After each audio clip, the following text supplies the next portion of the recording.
Hello, football lovers, and welcome once again to our for Sports, right here where we bring you the latest in the world of sports. And my name is Chikeze Queen Choma, your sports goddess, your sports queen, or queen of the airways. And I'm set to take you through all the latest happenings in the world of sports.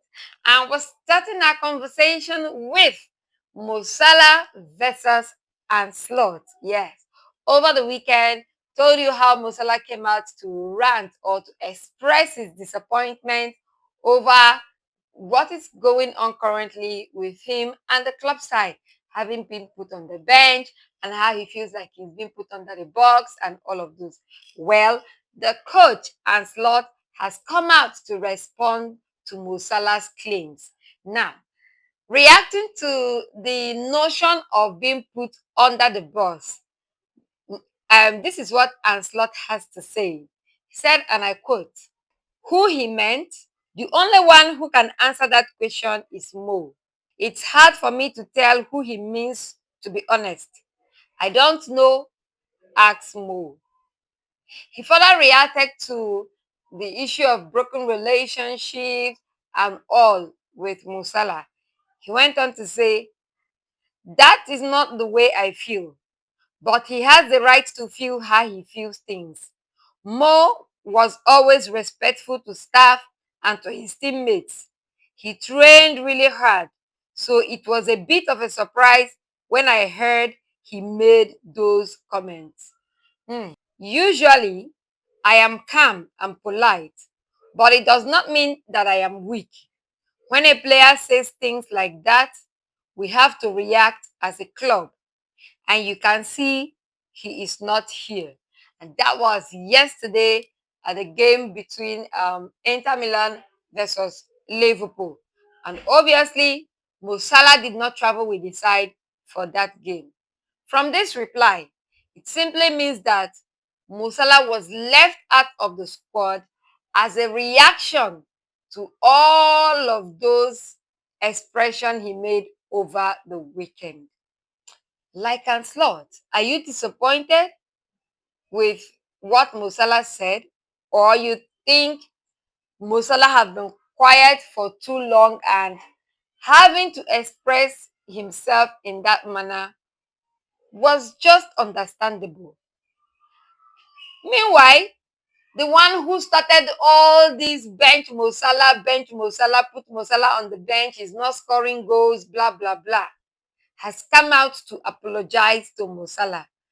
And that is the man, Jamie Carragher, the one who is popular for his own goals, the one who has more own goals than a normal goal for his club side.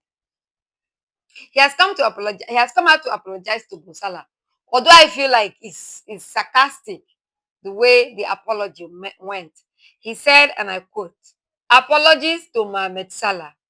Mo, I apologize if I have upset you. I love you as the Liverpool player, but you just need to behave yourself off the pitch." I mean, what kind of apology is this?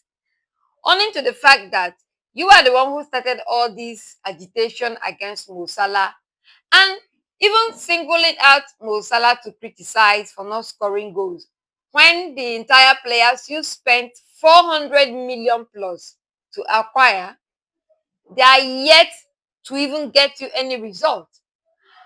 I can't say Jamie Frimpong has hugged the headline for any notable reasons. Same for Florin Wirtz, who is approaching 0014 or 0015 in the Premier League. Isak just broke his goal drought some few matches ago. Ekitike, who started the season like a house on fire, gradually the light or the fire is diminishing. But you didn't see any of these players to call out. It was Mo Salah, a man that has given you his all. And especially in the last season, he ensured that Liverpool won the league. And yet, for not scoring in few games, you just come out to say, oh, yeah, he should be put on the bench and all of those. Well, we wait to see if Mo Salah is going to accept his apology or also react in his own way. All that will we see in the coming days. Moving on from there, we head into the most prestigious club side football in the world. Talking about the UEFA Champions League. Yes, it is match week 6, which happens to be the last match week of the group phase.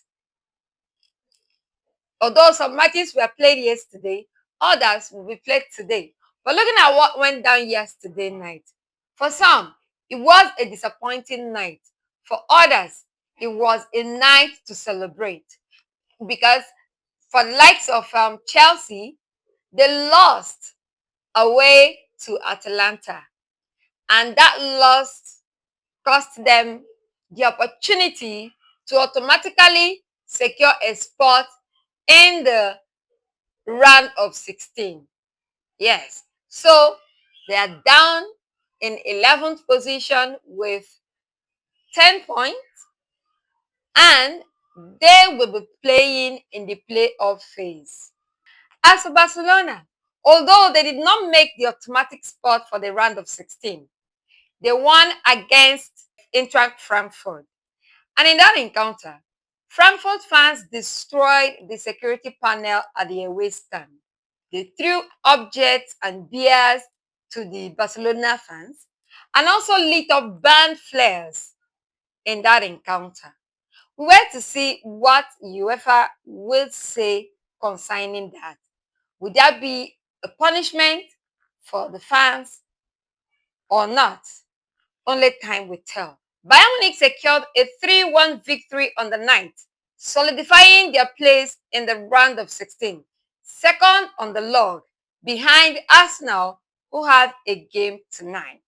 Now, let's take a look at the records that have been broken or set during the league phase of the UEFA Champions League 2025-2026.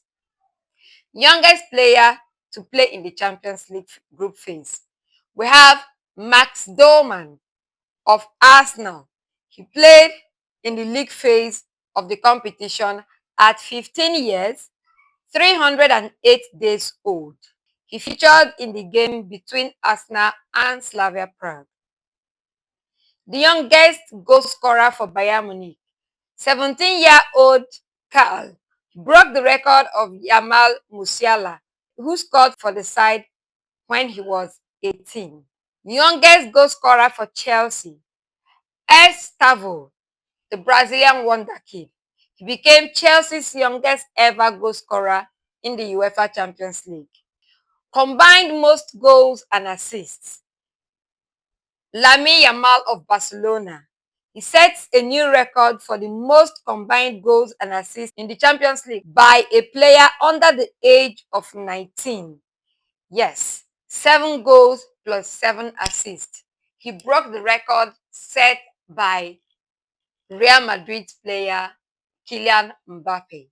Those are it for yesterday's game. Some other games will be going down tonight. About 9 games will be played tonight. And the highlight of that game would be the game between Real Madrid versus Manchester City. Yes. In all competitions, these two sides have met 16 times. While Real Madrid have won 6, Man City have won 5, and 5 has ended up in a draw. They have significantly one thing in common. They've scored equal number of goals. 29 goals they have scored against each other. Real Madrid are currently 5th on the group with 12 points from 5 games, 4 wins and 1 loss, while City are currently 12th on the log with 10 points, 3 wins, 1 draw, 1 loss. Real Madrid's attack have scored 12 goals this season, while City's attack have scored 10 goals.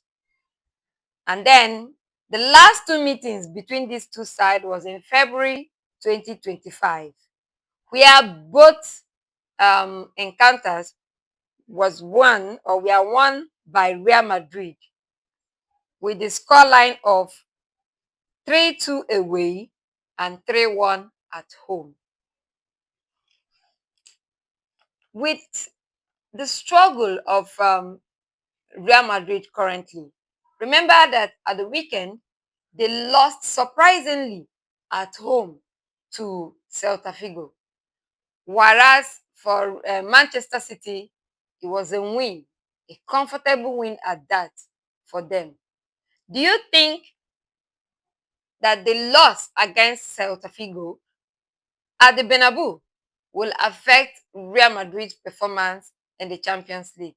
Or you think, like the popular saying, they are the masters of the Champions League and that whatever happens in the league does not affect them in the Champions League?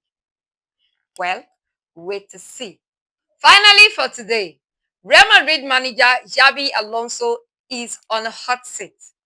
According to Mecca, if Alonso loses the match against Manchester City later today, he stands the chance of being sacked.